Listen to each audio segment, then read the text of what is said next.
یہ انسانی شخصیت کے دو حصے ہیں. یہاں تھوڑا سا اضافہ کر لیجئے.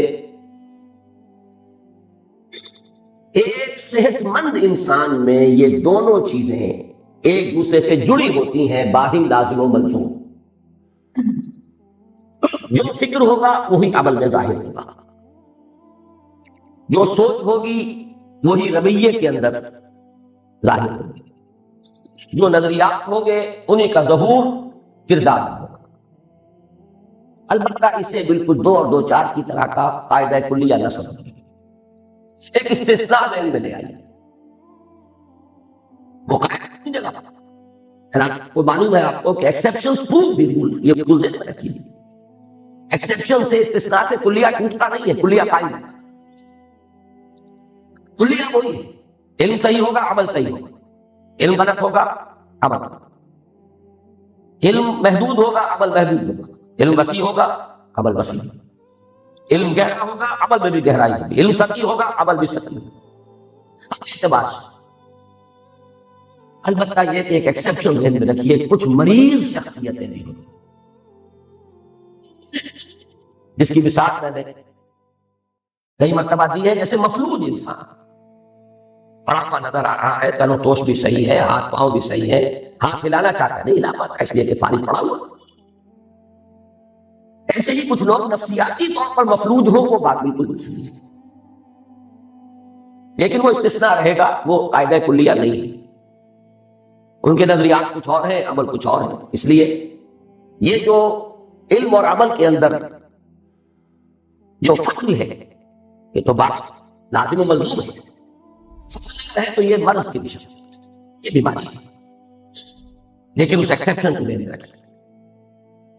اب آگے چلیے. اسلام میں علم صحیح کا مظہر اتم ایمان،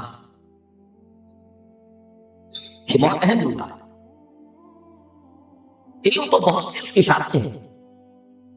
علم احکام کا ہے، احکام شریعت، ڈوز اینڈ ڈونٹس، یہ بھی علم ہے. لیکن اصل علم جو ہے وہ ہے علم الحق.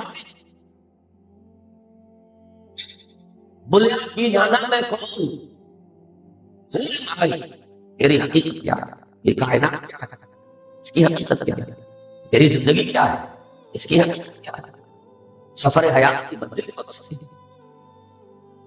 علم کسے کہتے ہیں، اس کے حصول کے ذرائع کیا ہے، خیر و شر واقعتاً کوئی ویلیوز ہے یا کوئی سراب ہے، یہ سارے بنیادی یہ ہے اصل علم. اور اس میں علم صحیح کا مظہر عدم ایمان. باقی سائنٹیفک علم، ٹیکنالوجیکل علم، میڈیکل سائنسز، انجینئرنگ سائنسز، شریعت کا علم، احکام کا علم، یہ ہے ان میں سے کسی کی نفی نہیں کرنا.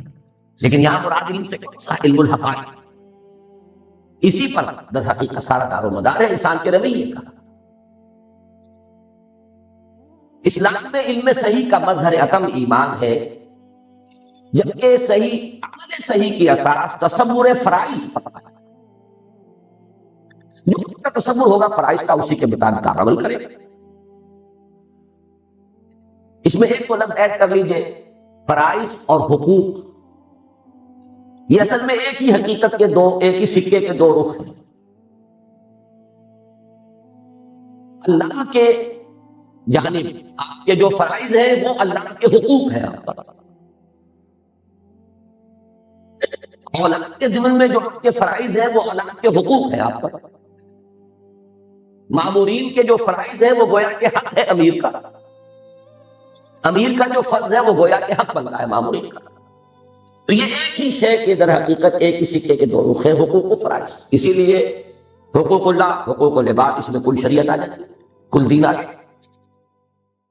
تو فرائض اور حقوق در حقیقت یہ ایک ہی سکے کے دو رخ، ایک ہی تصویر کے دو رخ. جو تصور حقوق و فرائض ہے اسی پر عمل کا دار و مدار ہوگا، وہ صحیح ہے عمل صحیح ہوگا. اب اگلا جملہ، ایمان انسان کو علم حقیقت ہی عطا نہیں فرماتا، صحیح محرک عمل بھی دیتا. یہ ایمان کا دوسرا رخ. جو سمجھیے کہ ایمان کا یہ ایک وسعت ہے، ایک اس کی گہرائی، وہ فلسفیانہ فکر کی حامل ہے. کائنات کیا ہے، تمہاری حقیقت کیا ہے، زندگی کیا ہے، موت کیا ہے، خیر کیا ہے، شر کیا ہے، علم کیا ہے، تم کیا ہو، تمہارا اللہ سے تعلق کیا ہے، یہ سارا وسعت ہے اس کی. یہ ہے فلسفیانہ فکر، علم صحیح. اس کی یقین کی گہرائی، جتنی گہرائی ہوگی اتنا ہی جذبہ عمل کو مہمیز ملے گا. تو ایمان کے دو حصے میں رکھیے. میری تقریروں میں کبھی الفاظ آپ نے سنے، گہرائی اور گہرائی. ایک ہے ایمان کی گہرائی اور گہرائی، ایک ہے ایمان کی وسعت. وسعت جو ہے وہ ریپرزینٹ کرتی ہے علم صحیح کو، اور گہرائی جو ہے وہ محرک فراہم کرتی ہے. جتنا گہرا ہوگا ایمان اتنا ہی جذبہ ہوگا جہاد کا، اتنی ہی عصام و قربانی، اتنی ہی محنت، اتنی ہی جد و جہد. جتنا یقین بڑھے گا اتنا ہی جہاد بلند سے بلندتر بنانے تک پہنچے. اس اعتبار سے اولین اہمیت اسی کی ہے.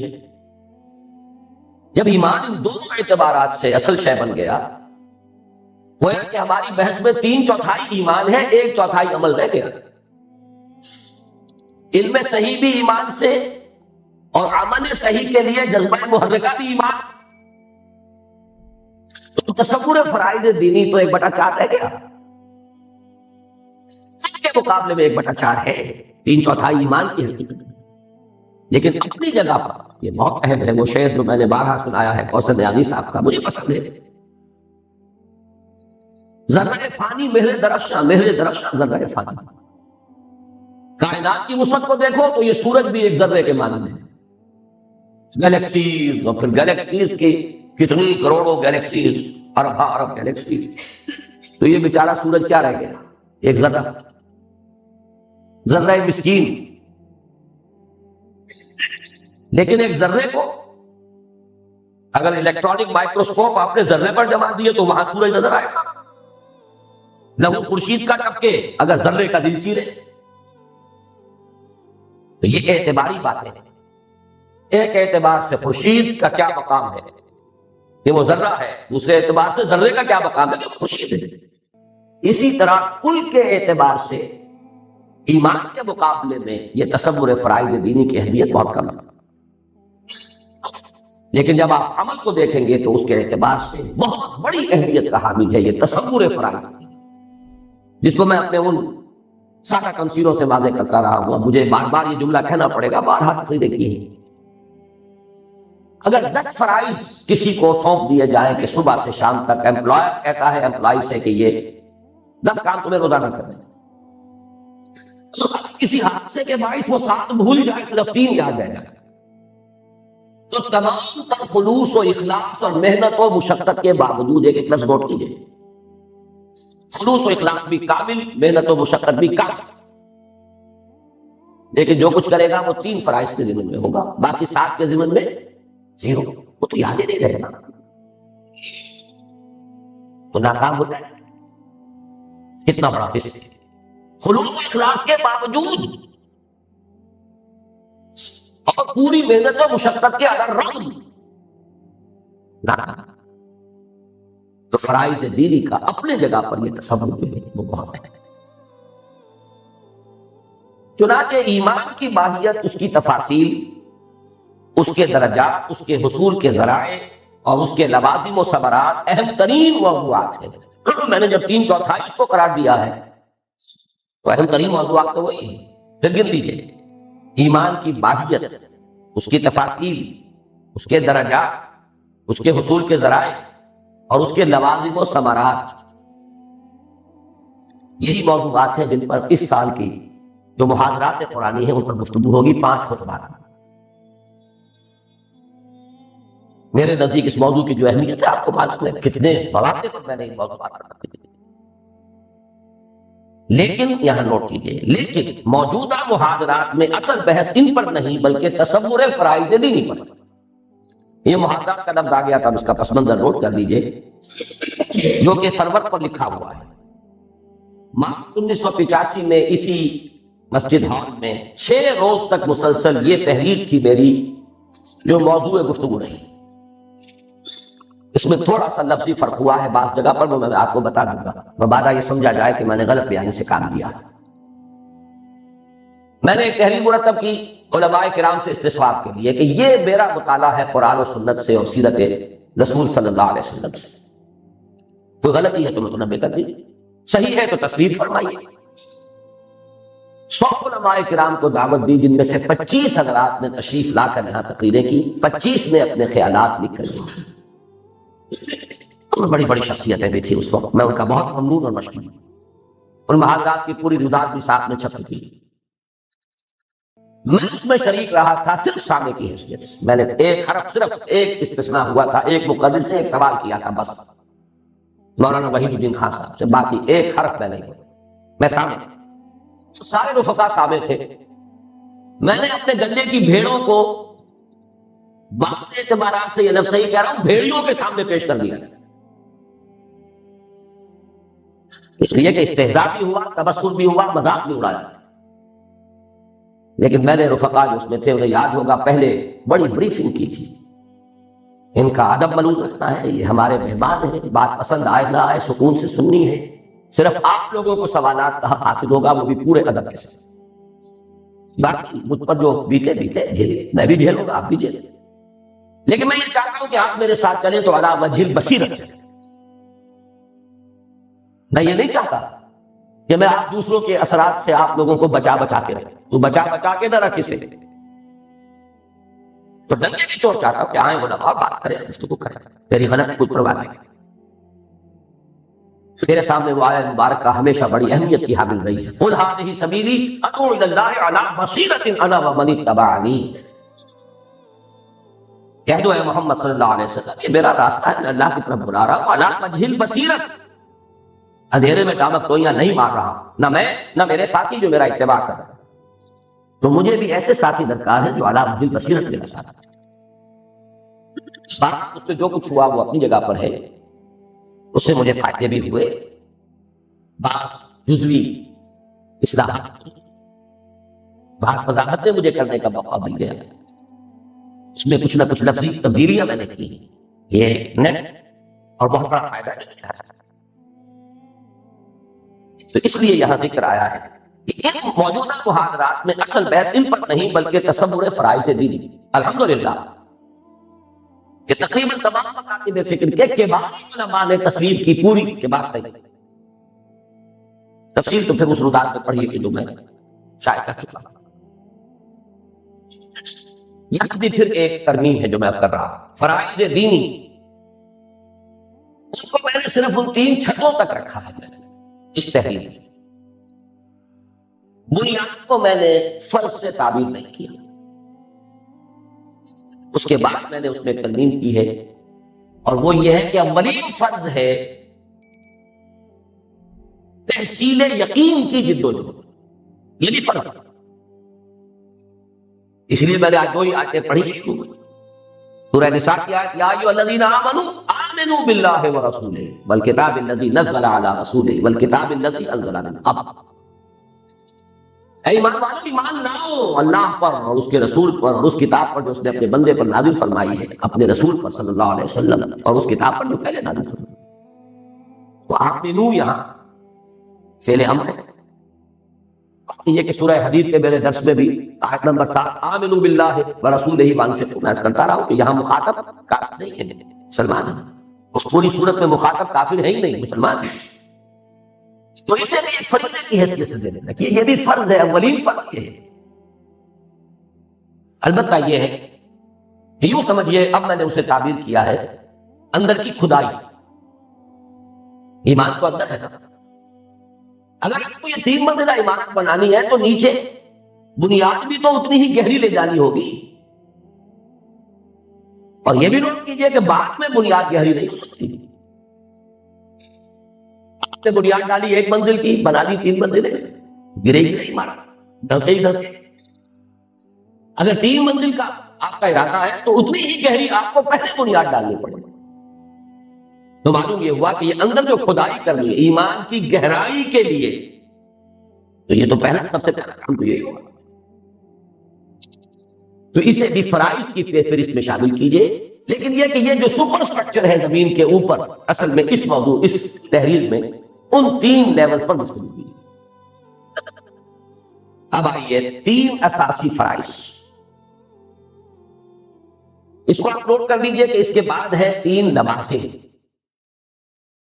3 × 3 6۔ اساسی فرائض اور لوازم میں کیا نسبت ہے؟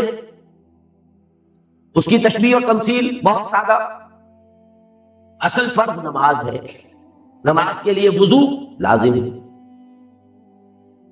وضو کے لیے پاک پانی لازم ہے، اگر حالات کچھ ایسے ہیں مجبوری ہے تو پاک مٹی سے تیمم لازم ہے، تو قائم مقام ہو جائے گا وضو کا۔ یہ درجہ بدرجہ فرض کیا اصل فرض ہے نماز پڑھنا، لیکن پھر یہ وضو بھی تو فرض ہے، وضو میں فرض ہے، فلاں چھوٹ گیا تو وضو ہوئی۔ اس اعتبار سے یہ 2 لفظ ذہن میں رکھ لیجیے، اساسی فرض اور اس کے لوازم۔ تو 3 اساسی فرض اور 3 لوازم، یہ میری اس سوچ کا خلاصہ ہے۔ ایک مسلمان کے اساسی دینی فرائض 3 ہیں۔ نمبر 1، سادہ ترین الفاظ میں، ابھی اصطلاحات سے بالکل علیحدہ صرف نظر کر لیجئے، ایک یہ کہ خود صحیح معنی میں اللہ کا بندہ بنے۔ یہ میری سن 51 کی تحریر میں موجود ہے، یہاں آپ دیکھ لیں گے یہ تینوں فرائض کا تصور۔ پہلا، خود اللہ کے بندے بنے، صحیح معنی، لیکن اس کے لیے اصطلاحات بنیادی۔ اسلام اطاعت خدا و رسول صلی اللہ علیہ وسلم، تقوی اور عبادت۔ ان میں ایک اضافہ آپ یہاں کر لیجئے، ان میں ایک بڑا گہرا معنوی ربط ہے۔ اسلام پہلا قدم ہے، اس کے معنی ہے جو گیو اپ ریزسٹنس، جو سرنڈر۔ معلومہ پہلے کشمکش تھی، مقابلہ تھا، جنگ جاری تھی، آپ نے سپر انداز تھے مگر جنگش، آپ نے ہتھیار ڈالے۔ وہ جنگ کون سی تھی؟ آپ کے نفس کی اور اللہ کی۔ آپ نے ہتھیار ڈالے، سر تسلیم ختم۔ اچھا، یہ مجبوراً بھی ہو سکتا ہے۔ حضور کی حیات طیبہ میں جب انقلاب کی تکمیل ہوئی تو بہت سے لوگوں نے مجبوراً بھی تو سرنڈر کیا، منافقین نے مجبوراً بھی تو سرنڈر کیا، عبداللہ ابن ابی نے مجبوراً سرنڈر کیا۔ لیکن اسلام کے معنی اس میں مسلمان وہ ہو گیا، اب وہ مجبوراً ہے، مرضی سے، بحث اس سے آپ کی بحث، آپ کو اس سے بحث نہیں کر سکتے۔ وہ اللہ جانتا ہے وہ مجبوراً ہوا ہے، دھوکے کے لیے ہوا ہے، آئندہ جنگ جاری رکھنے کے لیے، مہلت لینے کے لیے ہوا ہے، جاسوس بن کر آیا ہے، جو بھی ہو، اسلام اس سے اگلا لفظ ہے اطاعت۔ اطاعت کا معنی ہے طاعت کے معنی ہے آمادگی، خود آمادگی، طاعت و کرہن، یہ لفظ 2 جو آتے ہیں، ایک آمادگی کے ساتھ کرنا، ایک مجبوری سے کرنا۔ اب اسلام میں سے مجبوری والے حصے کو نکال دیجیے، تب اطاعت، اور اطاعت اللہ کے ساتھ رسول کی، یہاں بریکٹڈ ہے۔ یہ مضمون بہت طویل ہے لیکن بہت محکم ہے۔ اللہ کی اطاعت رسول ہی کے اطاعت کے ذریعے ممکن ہے، کوئی اور راستہ ہے ہی نہیں۔ وَمَن يُطِعِ الرَّسُولَ فَقَدْ أَطَاعَ، یہ اس طرح دو، ادھر سے لے ادھر سے لے، یہ اب طاعت کی طرف میں توجہ دلا رہا ہے۔ اسلام سرنڈر، مجبور یا آمادگی سے، اس سے کوئی بحث نہیں۔ اطاعت، اب دلی آمادگی سے حکم ماننا ہے اللہ کا، اس کے رسول۔ اسی کا ایک منفی رخ ہے تقوی۔ تقوی کیا ہے؟ بچنا، نافرمانی سے بچنا، گناہ سے بچنا، اللہ کے حکم کو توڑنے سے بچنا۔ گویا کہ اطاعت اور تقوی یہ دونوں، یہ مثبت اور منفی رخ ہے۔ اس میں ایک اضافہ بات کروں گا میں، یہاں 4 اصطلاحات کے حوالے سے ابھی تقوی کو اسی درجے دین میں رکھیے، لیکن جامع ترین اصطلاح ہے عبادت۔ یا ایھا الناس اعبدوا ربکم، وما خلقت الجن والانس الا لیعبدون. اور عبادت میں صرف آمادگی نہیں، گہری اور شدید محبت کے جذبے کے تحت اللہ کی بندگی. العبادت تجمع اصلین، غایت الحب مع غایت الذل مع غایت الذل والخضوع. دو چیزوں، دو بنیادوں کے جمع ہونے سے عبادت وجود میں آتی ہے. ہر درجے کی محبت اور ہر درجے میں اپنے آپ کو بچھا دینا، انقیاد تسلیم کا. آپ کی میری کوئی مرضی نہیں، جو تیری مرضی ہے وہ میری مرضی. اور محبت دیکھا آپ نے ان چار الفاظ میں ایک تدریجی ارتقا ہے. البتہ اس میں جو میں تقویٰ کے بارے میں ایک بات کرنا چاہتا ہوں، قرآن مجید کے بعض مقامات سے یہ معلوم ہوتا ہے کہ تقویٰ اصل میں اس ڈرائیونگ فورس کا نام ہے جو آدمی کو آگے سے آگے بڑھاتی ہے. اطاعت میں اور گہرا ہونا، اللہ کی بندگی میں اور پختہ، یہاں تک کہ درجہ احسان تک پہنچے. اخبرنی عن الاحسان، مجھے بتائیے احسان کیا ہے؟ ان تعبد اللہ کانک تراہ فإن لم تکن تراہ فإنہ یراک، ان تعمل اللہ کانک تراہ فإن لم تکن تراہ فإنہ یراک، ان تخشى اللہ کانک تراہ فإن لم تکن تراہ فإنہ یراک. اس کے لیے سورہ مائدہ کی اس آیت کو ذہن میں رکھیے. ليس على الذين آمنوا وعملوا الصالحات جناح فيما طعموا. وہ لوگ جو ایمان لائے، جنہوں نے نیک عمل کیا، ان پر کوئی بوجھ نہیں ہے، کوئی الزام نہیں ہے ان چیزوں کے بارے میں جو پہلے کھا پی چکے. جب تک شراب حرام نہیں ہوئی تھی، چاہے آپ نے گیلن کے گیلن پیے ہو، کوئی نہیں. اب کو تشویش اپنے آس پاس نہ آنے دو. یہاں سے اذا اتقوا وآمنوا وعملوا الصالحات ثم اتقوا وآمنوا ثم اتقوا واحسنوا واللہ يحب المحسنین. یہاں آپ نے تقویٰ کی تکرار دیکھی. یہ تقویٰ ڈرائیونگ فورس. اور پہلا ایمان وہ ہے جس کے ساتھ عمل کو کا ذکر کیا ہے.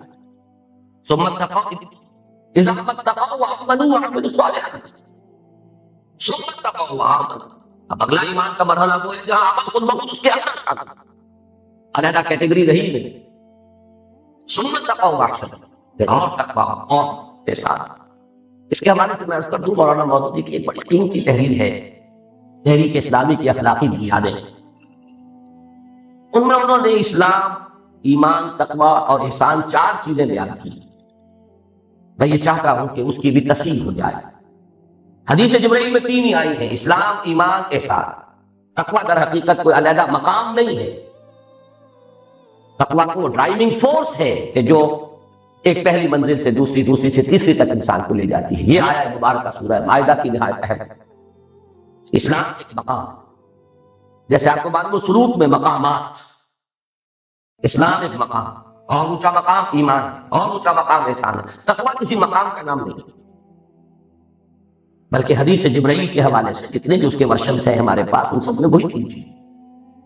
کسی اعتبار سے یہاں بھی میں نے وضاحت کر دی، تقویٰ ایک زیادہ گمبھیر اصطلاح ہے، لیکن یہاں جو چار اصطلاحات کے رب میں لایا ہوں، اسلام، اطاعت، تقویٰ، عبادت. اب آگے یہ کیفیات انسان میں ہمہ تن، ہمہ وقت اور ہمہ وجوہ مطلوب ہیں، نہ کہ جزوی یا جز وقتی. اس کے ایک دس پہ شرح کرنے پڑے گی. آپ مطلوب جو مقام اس کا ذکر ہو رہا ہے، مقام بندگی تو یہی ہمہ تن، ہمہ وقت، ہمہ وجوہ. جز وقتی آپ بندگی نہیں کر سکتے، جز وقتی ملازمت کر سکتے. وہ امپلائی ریلیشن شپ اور جز وقتی، ہمہ وقتی. اللہ کی بندگی جز وقتی نہیں ہو سکتی، نہ جز وقتی نہ جزوی. کچھ مانیں گے، کچھ نہیں مانیں گے. افتؤمنون ببعض الکتاب وتکفرون ببعض فما جزاء من يفعل ذلك منكم الا خزي في الحياة الدنيا ويوم القيامة يردون الى اشد العذاب. آپ نے یہ آیتیں سنی ہیں، ترجمے سنے ہیں، میں وقت نہیں دے رہا، صرف یہ کہ ٹانک لیں ذہن میں کہ یہ در حقیقت ایک جملہ جو ہے اس کا تعلق اس سے ہے.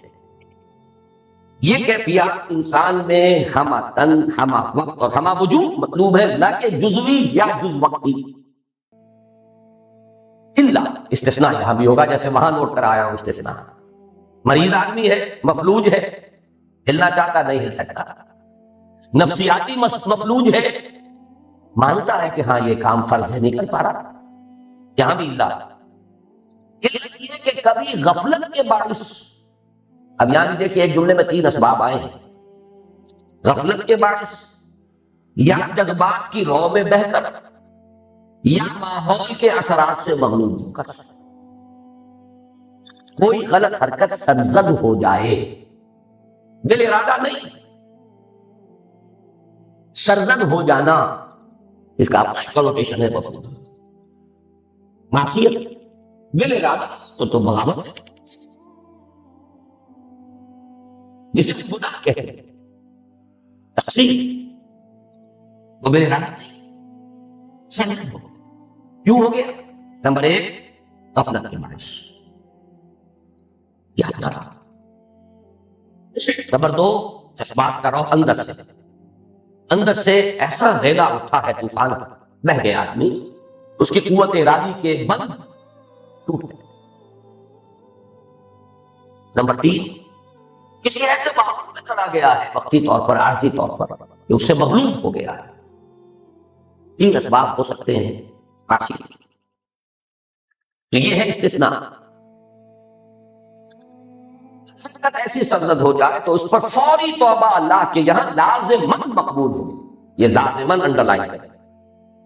سورہ نساء کی آیت نمبر 17 انما التوبۃ علی اللہ للذین یعملون السوء بجہالۃ ثم یتوبون من قریب. یہاں لفظ فوراً کیوں آیا؟ فوری طور پر، دینا ڈال دینا نہیں ہے. اب گر گئے تو پڑے رہو. راہ چلتا آدمی پھسل گیا، گرتا ہے تو بجلی کی مانند، اللہ یہ کہ فریکچر ہی ہو گیا، وہ بات دوسری ہے، بنا پڑا بھی رہتا. فوری طور پر جیسے ہی ریلا گزر گیا جذبات کا، جیسے ہی ماحول کا وہ جو غلبہ تھا وہ رفع ہوا، جیسے ہی غفلت کا پردہ چاک ہوا، ثم یتوبون من قریب، جو لوگ فوری توبہ کر لیں گے. انما التوبۃ علی اللہ، ان کا حق ہے کہ اللہ ان کی توبہ قبول کرے. اللہ نے اپنے اوپر لازم کر دیا توبہ. بہت بڑی ہمارے لیے اس میں نوید خوشخبری،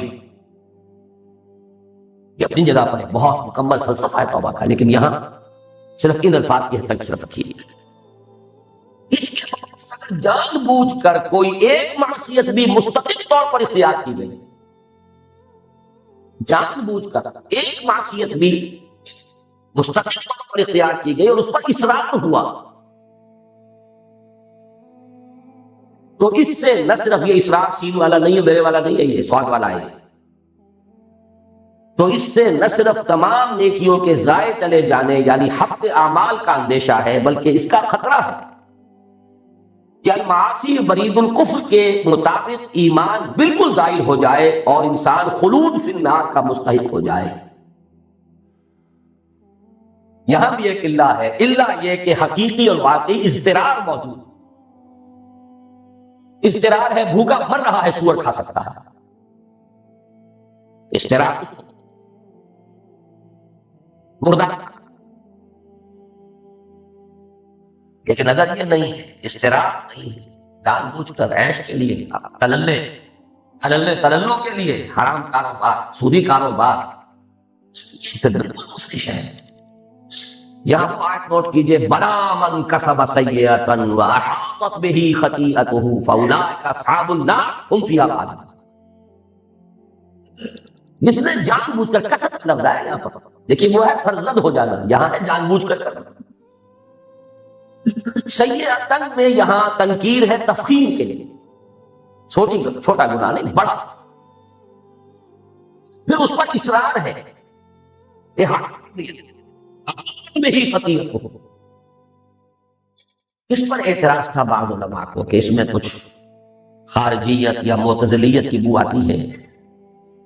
ہمارے علماء کرام کو بڑی چنتا اور تشویش ہوتی ہے کہ لوگوں کو کہیں کوئی بے چینی لاحق نہ. مست رکھو ذکر و فکر صبح گاہی میں اسے.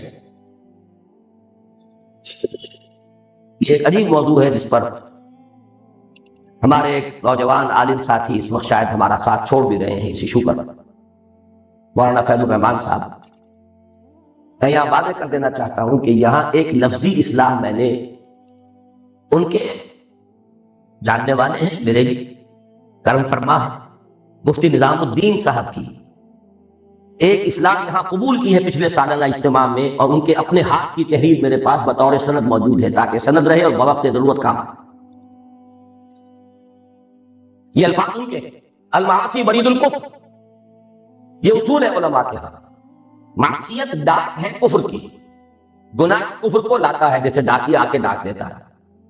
اس کا یہ مطلب نہیں کہ ایک گناہ کیا تو کفر ہو گیا، نہیں، گناہ کبیرہ کا مرتکب بھی کافر نہیں ہے۔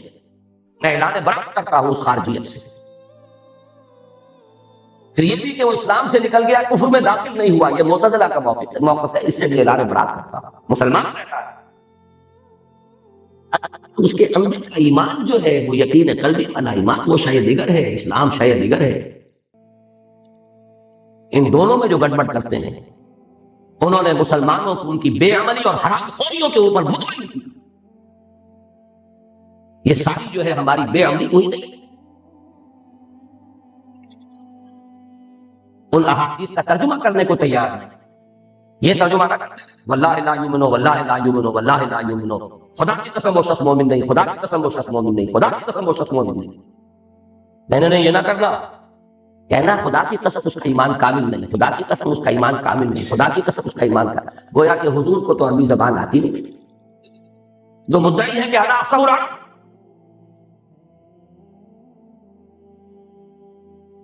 ذہن میں رکھیے گے، یہ مفتی نظام الدین صاحب کی میں نے اصلاح قبول کی ہے، لیکن ان کے الفاظ ہیں المعاصی برید الکفر، ایک انتہا کے ہو سکتی ہے، جیسے حضور نے فرمایا ایک گناہ کیا داغ پڑ گیا، توبہ کیا داغ دھل گیا، نہیں کیا دوبارہ تو گناہ کیا پھر داغ، پھر گناہ کیا پھر داغ، پھر گناہ کیا، تو یہاں تک کہ دل سارا سیاہ ہو گیا، یوں بند ہو گیا۔ حضور نے مٹھی بند کی، اس طرح دل بند ہو جاتا ہے، اور بند کے اوپر تو پھر مہر لگتی ہے، اللہ علی قلوبہم وعلی سمعہم وعلی ابصارہم غشاوۃ۔ لیکن اس کا فیصلہ ہم اس دنیا میں نہیں کر سکتے، یہ فرق ہے، اس پر فتویٰ نہیں دیا جائے گا۔ یہ گناہ کبیرہ کا مرتکب بھی کافر نہیں، مسلمان ہے۔ اس دنیا میں ہماری بحث صرف اس حد تک رہے گی کہ کوئی مسلمان ہے یا نہیں، مومن ہے یا نہیں، اللہ یہاں کے حالات پتا چلے، کیا پتا کس کس کا پردہ چاک ہو جائے، کون کون سے یہاں جو اتقیاء اور زہاد مشہور ہیں وہاں معلوم و ریاکار تھے بدترین۔ جب حدیث موجود ہے، جو شہید سمجھا گیا تھا، جو بہت بڑا عالم سمجھا گیا تھا، جو بہت مخیر سمجھا گیا تھا، تینوں کو کہا گیا تھا جہنم، انک قاتلت لان یقال جریء، تم چاہتے تھے، تم نے جنگ کیا تھا اپنی جرأت کی شہرت حاصل کرنے کے، تم نے علم سیکھا اور سکھایا، لوگوں پر روب کاٹی، تم نے دولت خرچ کی تاکہ کہا جائے سخی، قیلا کہا جا چکا تمہارا مطلوب مل چکا، یہاں کچھ نہیں ہے، اوندے منہ گھسیٹ کر، اوندے منہ گھسیٹ کر جہنم میں لوگ دیے جاتے، کس کس کے پردے چاہا، اللہ بچائے۔ لیکن یہ کہ خدا کے لیے تشویش پیدا ہونے دیجیے، تیرے دریا میں طوفان کیوں کی، خودی تیری مسلمان کیوں کہ تیرے بحر کی موجوں میں استراحت، وہی ہے تیرے زمانے کا امام برحق جو تجھے حاضر و موجود سے بیزار کر موت کے آئینے میں دکھلا کے رخ دوست، زندگی اور بھی تیرے لیے دشوار، سب کی آمد دو سلاؤ نہیں، یہ نہیں کہ فتویٰ لگا دو کہ وہ کافر ہو گیا، یہ منافق ہو گیا، معاذ اللہ، یہ کسی کا مقام ہے، اس کو سمجھ لیجئے۔ یہ ہے عبادت، اسلام، اطاعت، تقویٰ۔ اس کے ضمن میں ایک پیراگراف میں جو کچھ ہے، اب اس میں جو جو موضوعات آ گئے، اب دوسرا فرض، فرض میں دوسرے یہ کہ دوسروں کو حتی المقدور اسلام کی تبلیغ کرے اور دین کی دعوت دے۔ اس کے لیے اصطلاحات کیا ہیں؟ کہ اس کے لیے یوں تو بے شمار اصطلاحات ہیں، جیسے انذار، خبردار کرنا، قم فانذر، یہ بھی دعوت و تبلیغ ہے. تبشیر بشر المومنین، یہ بھی دعوت و تبلیغ ہے. تذکیر فذکر بالقرآن من یخاف وعید، وهو یعظہ یا بنی لا تشرک باللہ. نصیحت لا تحبون الناس ہی قرآن مجید کی اصطلاحات ہے. وصیت ووصی بہا ابراہیم وبنیہ ویعقوب.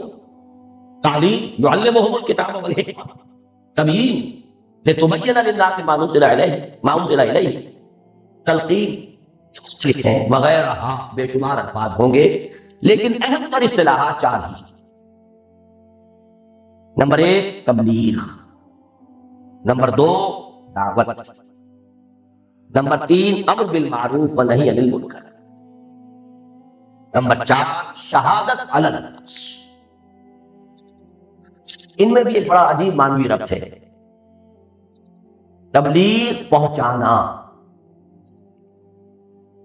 انگریزی میں بہترین تعبیر ہوگی ٹو ریچ آؤٹ ٹو ادرس.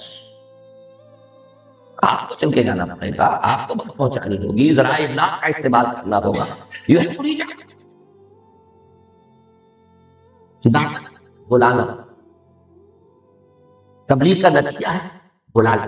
آؤ آؤ اللہ کے راستے کی طرف. ادعو الی سبیل ربک ومن احسن قولا ممن دعا الی اللہ. دعوت الی اللہ، دعوت الی الحق، دعوت الی سبیل اللہ. پہنچانا، بلانا. تیسری اصطلاح امر بالمعروف نہی عن المنکر. یہ ایک اصطلاح، یہ دو ہے اپنی جگہ پر، لیکن لازم و ملزوم جڑے. نیکی کا حکم، بدی سے روک. اس میں انداز کا حکمانہ بھی ہے، اس میں طاقت کے استعمال کی بھی، جیسے کہ احادیث میں ہے بالید، باللسان، بالقلب. اور بالقلب جو ہے وہ ادنیٰ درجہ ہے.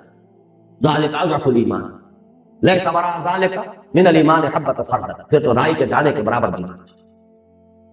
مطلوب ہے بالید طاقت، امر بالمعروف نہی عن المنکر. اس میں اہم تر ہے نہی عن المنکر.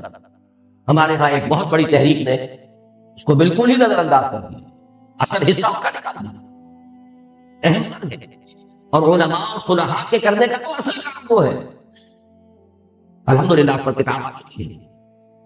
امت مسلمہ کے لیے سحر کافی لایا عمل، اور علماء اتقیاء صلحاء کے کرنے کا اصل کام.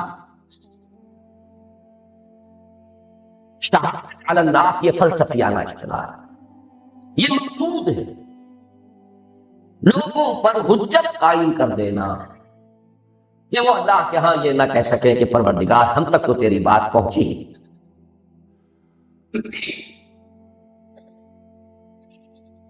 جب نہیں پہنچی تو جواب نہیں کرے. جن کے ذمہ تھا پہنچانا انہوں نے نہیں پہنچائی، مجرم وہ ہیں. پھندا ان کے گلے میں ڈالا. رسول نہ پہنچاتے اصل مجرم وہ ہوتے. یا ایھا الرسول بلغ ما انزل الیک من ربک وان لم تفعل فما بلغت رسالته فلنسألن الذین ارسل الیہم ولنسألن المرسلین. اب رسول کے بعد امت ہے، اسی لیے میں نے کس قدر وضاحت سے کہا مجرم امت مسلمہ ہے، امت کافرہ نہیں. انہیں تو پہنچانا ہمارا، اور ہم خود ان کے در کے بھکاری. پیسے ہی پیسے کے نہیں، ہتھیار کے ہی نہیں، نظریات کے، افکار کے، تہذیب کے، تمدن کے، ثقافت کے، ہر شے انہیں سے بھیک مانگ کر لے رہے. شہادت علی الناس، ان پر بھی، ان اصطلاحات پر بڑی میں سمجھتا ہوں الحمدللہ کہ بڑی جامع اور مختصر لیکن بہت اہم بحث ہو چکی ہے اس کتابچے میں. سحر قاتل عمل میں فلسفیانہ اصطلاح جو ہے شہادت علی الناس سمجھانا پڑتا ہے. باقی اصطلاحات جو ہے بالکل واضح ہے، سادہ. اس میں جو اگلا جملہ ہے یہ خود انسان کی اپنی شرافت اور مروت کا تقاضا بھی ہے. ایک شریف انسان کو کوئی خیر ملے تو ایک تو بخیل ہوگا اور ایک بوجھ اسے تقسیم کرے گا، دوسروں کو کے ساتھ شیئر کرے گا. شریف انسان تو وہی ہوگا. بڑے پیارے الفاظ سورہ معارج کے، اذا مسہ الشر جزوعا واذا مسہ الخیر منوعا. خیر مل گیا ہے سمیٹ سمیٹ کے اپنے پاس ہی رکھو، کسی اور کو اس کا کوئی حصہ نہ پہنچ جائے گا۔ تو یہ خیر آپ کو ملا، دین ملا، ایمان ملا، اسلام ملا، کتاب اللہ ملی، اس کو شیئر کرو بھائی، شرافت کا تقاضا ہے، مروت کا تقاضا ہے، گناہ نو کی ہمدردی اور خیر خواہی کا تقاضا بھی ہے۔ لا یؤمن احدکم حتی یحب لاخیہ ما یحب لنفسہ، تم میں سے کوئی شخص مومن نہیں ہو سکتا جب تک کہ وہ اپنے بھائی کے لیے وہی شے پسند نہ کرے جو اپنے لیے پسند کرتا ہے۔ اور بھائی آپ کے سگے بھائی بھی ہیں، آپ کے چچا داد بھائی بھی ہیں، آپ کے کنبے کے لوگ بھی ہیں، آپ کا قبیلہ بھی ہے، آپ کی قوم بھی ہے، پوری نوع انسانی بھائی ہے آپ کی۔ آدم اور حوا پر جا کر تو وہ آپ کے سگے بھائی بنتے ہیں۔ حتی اکون احب حتی یحب لنفسہ ما یحب حتی یحب لاخیہ ما یحب لنفسہ۔ تو دو تقاضے ہوئے، ایک تقاضا ہے شرافت اور مروت کا، ایک تقاضا ہے انسانی ہمدردی اور خیر خواہی۔ لیکن سب سے بڑھ کر یہ سید المرسلین محمد رسول اللہ صلی اللہ علیہ وسلم پر ختم نبوت کا منطقی نتیجہ ہے کہ اب تا قیام قیامت تمام انسانوں پر اللہ اس کے رسول کی جانب سے اتمام حجت یعنی شہادت علی الناس کی ذمہ داری بحیثیت مجموعی امت محمد علی صاحب الصلاۃ والسلام کے کندھے پہ۔ یہاں وہ آیتیں لے آئیے، وَكَذَلِكَ جَعَلْنَاكُمْ أُمَّةً وَسَطًا لِتَكُونُوا شُهَدَاءَ عَلَى النَّاسِ وَيَكُونَ الرَّسُولُ عَلَيْكُمْ شَهِيدًا كُنتُمْ خَيْرَ أُمَّةٍ أُخْرِجَتْ لِلنَّاسِ تَأْمُرُونَ بِالْمَعْرُوفِ وَتَنْهَوْنَ عَنِ الْمُنكَرِ وَتُؤْمِنُونَ بِاللَّهِ۔ یہ ہے دوسرا فرض۔ اب آئیے تیسرا فرض۔ تیسرے یہ کہ وہ اللہ کے کلمے کی سربلندی اور اس کے دین حق کے بالفعل قیام اور غلبے کے لیے تن من دھن سے کوشاں ہو۔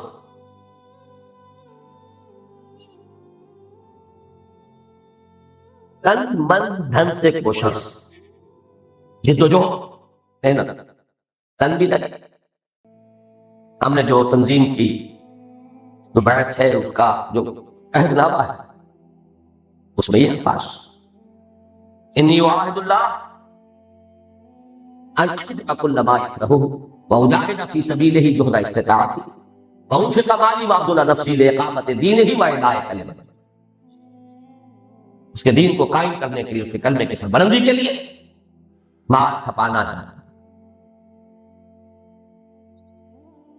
اس کے لیے قرآن حکیم کی 5 اساسی اصطلاحات ہیں، یہاں 4 سے ایک عدد بڑھ گیا۔ تکبیر رب، وربک فکبر، یہ ذرا اس کے آخری صفحے پر یہ آیات کا حوالہ موجود ہے۔ وربک فکبر وکبرہ تکبیرا،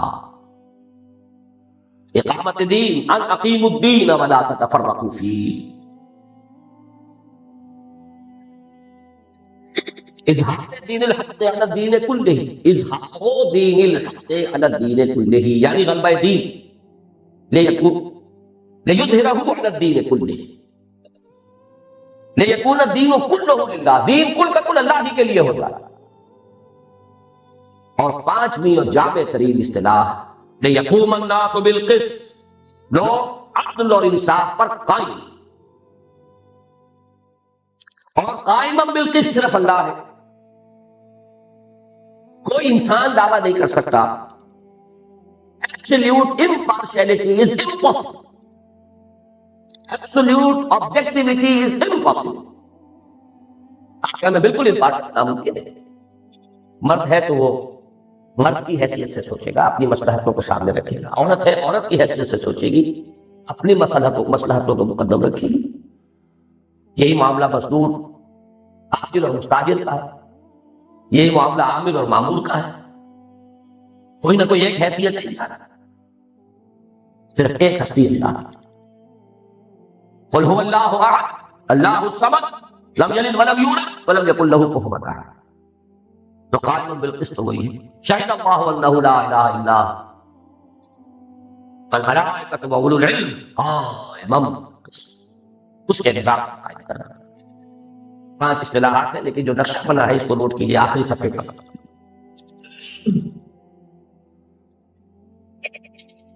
اعلاء کلمت اللہ جو میں نے یہ جو نچلے والی 5 صفات ہیں یہ حدیث میں لفظ آیا ہے، لِتَكُونَ كَلِمَةُ اللَّهِ هِيَ الْعُلْيَا، تاکہ اللہ کا کلمہ ہی سب سے اونچا ہوتا ہے۔ تو یہاں نیچے رکھا ہے 5 کو، تکبیر رب، اقامت دین، دین پورا اللہ ہی کے لیے ہو جائے، غلبہ دین حق، اعلاء کلمت اللہ۔ لیکن اس سے اوپر ہے اسلام کے نظام عدل اجتماعی کا قیام، یعنی اسلامی انقلاب۔ تنظیم اسلامی کی اجتماعی مسائل کا آخری ہدف یہ، سب سے اونچی منزل جب یہی ہے فرائض کی، تو آخری ہدف تو یہی ہوگا۔ یہاں جو میں نے لکھا ہے متن میں، حدیث نبوی میں ایک چھٹی اصطلاح وارد ہوئی ہے، لِتَكُونَ كَلِمَةُ اللَّهِ هِيَ الْعُلْيَا، تاکہ اللہ ہی کی بات سب سے اونچی ہو، اللہ سب سے بڑا ہو جائے، اللہ کی بات سب سے اونچی ہو جائے، اللہ کا جھنڈا سب سے بلند ہو جائے، پورا دین اللہ ہی کے لیے ہو جائے، دین تمام ادیان پر غالب ہو جائے۔ بات تو ایک ہی ہے، ایک پھول کا مضمون ہو تو 100 رنگ سے بنا۔ اللہ کی کبریائی کا نفاذ ہو گیا، اللہ کی بات سب سے اونچی ہو گئی، اللہ کا جھنڈا سب سے اونچا ہو گیا، اللہ کا دین غالب ہو گیا، کل دین اللہ کے لیے ہو گیا۔ بات تو ایک ہی ہے۔ اس میں تو میں سمجھتا ہوں کہ وہ بھی میں کوئی فرق نہیں بیان کر سکتا جو اسلام اور اطاعت اور تقوی اور عبادت، یا جو تبلیغ اور دعوت، یہ تو بالکل ایک شے ہے، ہی شے ہے، صرف تعبیر کا انداز۔ اب چلیے، اس کے علاوہ 3 عام فہم تعبیرات بھی ہیں اسی کی۔ قیام حکومت الہیہ، یہ وہ اصطلاح ہے جس کے حوالے سے ابوالکلام مرحوم نے اپنی بات شروع کی، پھر مولانا مودودی مرحوم اسی کو لے کر آگے چلے۔ نفاذ اسلامی کا، نظام اسلامی کا نفاذ یا نفاذ نظام اسلامی، یہ جماعت اسلامی نے پاکستان میں آ کر عام فہم اصطلاح استعمال کی۔ اسلامی انقلاب، یہ آج ہم اس کی اصطلاح کو استعمال کر رہے ہیں۔ اور بائبل کو ایڈ کر لیجیے اس میں، اس کی اصطلاح ہے کنگڈم آف ہیون اور ارتھ، آسمانی بادشاہ۔ Thy kingdom come, thy will be done on earth as it is in heaven۔ جیسے تیری مرضی آسمانوں میں پوری ہو رہی ہے، زمین پر بھی پوری ہوئی۔ زمین میں فساد آ گیا، بغاوت، سرکشی، لوگ اللہ کے خلاف بغاوت، انسان انسان کے اوپر ظلم کر رہا ہے۔ Thy kingdom come, thy will، تیری مرضی، be done on earth as it is in heaven۔ ہے تو کوئی ایک ہی مشکات، مشکات نبوت۔ یہ نہ سمجھیے ہے کہ انجیل میں سرے سے کچھ ہے ہی نہیں، یا تورات میں سرے سے کچھ ہے ہی نہیں۔ یہ بھی ہمارے ہاں بہت تنگ ذہن قسم کے لوگوں کے خیالات ہیں۔ سورہ نساء کی آیت میں فرمایا جا رہا ہے، یا ایھا الذین آمنوا آمنوا باللہ ورسولہ والکتاب الذی نزل علی رسولہ والکتاب الذی انزل من قبل۔ اس سے استغنا اس معنی میں نہیں ہے جس معنی میں لوگوں نے سمجھ لیا۔ استغنا ہوگا اس میں کہ شریعت کے اعتبار سے اب کوئی پرانی بات حجت نہیں۔ حکمت، بعثت، تاریخ، اس کے حوالے سے تو حکمت بھری ہوئی ہے۔ حکمت کا جس کو آپ پاور پیک کہتے ہیں، حکمت کا پیک ہے بائبل۔ بائبل سے مراد ہے اناجیل 4، متی اور مرقس اور یوحنا اور لوکا، یہ حجت نہیں، حجت کتاب اللہ ہے، سنت رسول۔ اس کی اصطلاح میں تو بہت قائل ہوں، اس اصطلاح کنگڈم آف ہیون اور ارتھ، خدا کی بادشاہ۔ منادی ہی کرتے تھے حضرت مسیح کہ خدا کی بادشاہت کا وقت قریب، The king is coming۔ یہ میں نے اس مضمون میں بھی کل تقسیم ہوا ہے، بیان کیا، چھوڑیے اس کو، آگے چلیں۔ اچھا، یہ جو 3 فرائض ہیں بیسک، اب اس کو جو تشبیہ ہے وہ آ رہی ہے۔ متذکر والا 3 فرائض کی باہمی نسبت اور ان کا ایمان اور ارکان اسلام کے ساتھ ربط و تعلق ایک ایسی سہ منزلہ عمارت کی مثال سے خوب واضح ہو جاتا ہے، جس کی نمبر 1 ایک زیر زمین بنیاد ہے جو نظر نہیں آتی، لیکن پوری عمارت کی مضبوطی اور پائیداری کا دار و مدار اسی پر ہے۔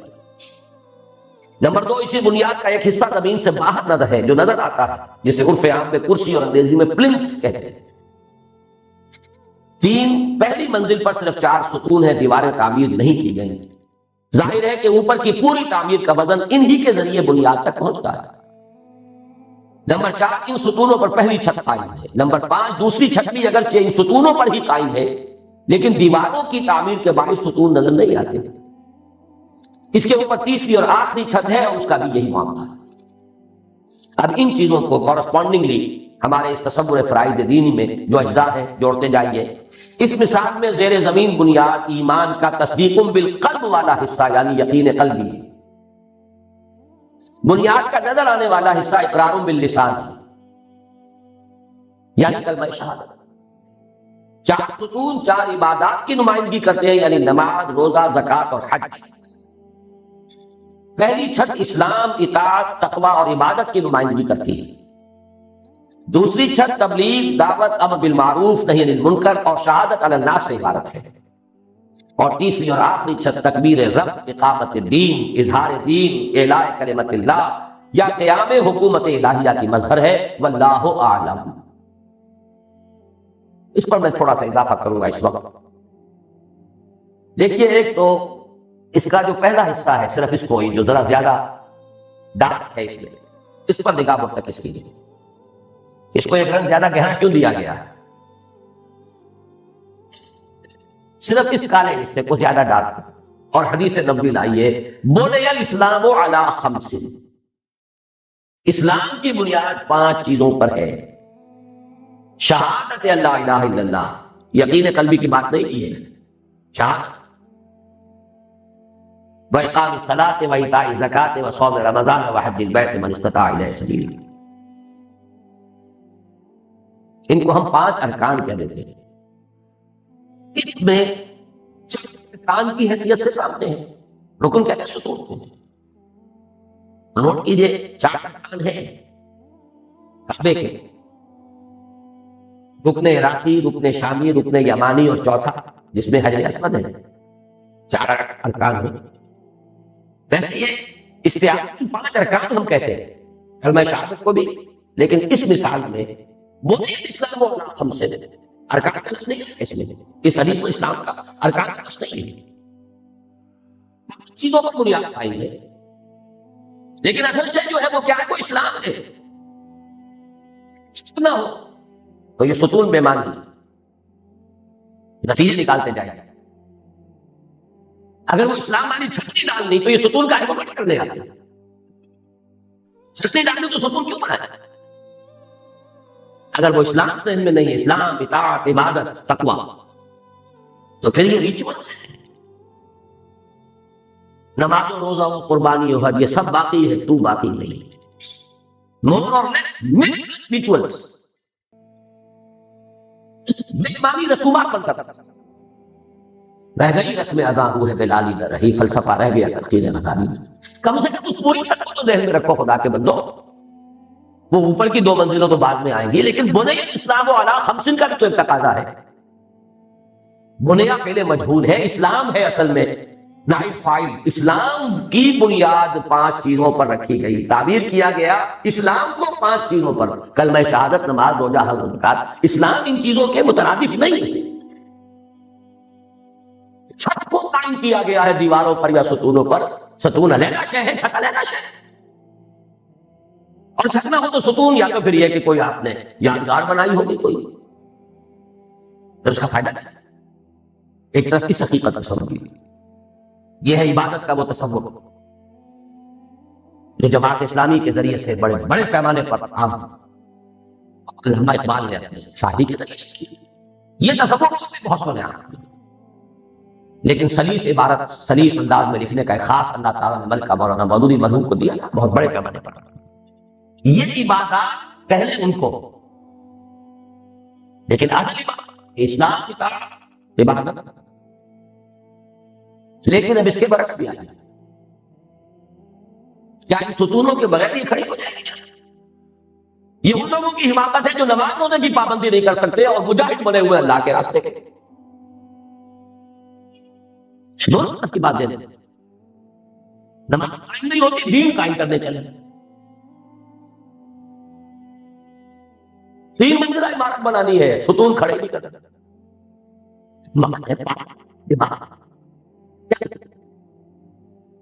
کہ دونوں انتہاؤں کو ذہن رکھیے، دونوں انتہایں اس وقت ہمارے موجود ہیں، یا وہ ریچول سے بغیر اس تعمیر کے، یا وہ تعمیر کرنے کی طرف دوڑ رہے ہیں بغیر ان بنیادوں کی تعمیر۔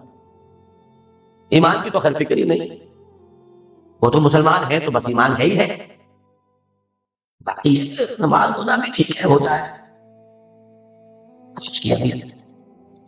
ایک تو یہ دو امتحان سمجھ میں آئی اسی بات عمارت کے حوالے سے، دوسرا جو ترتیب ہے اس کو سمجھنا،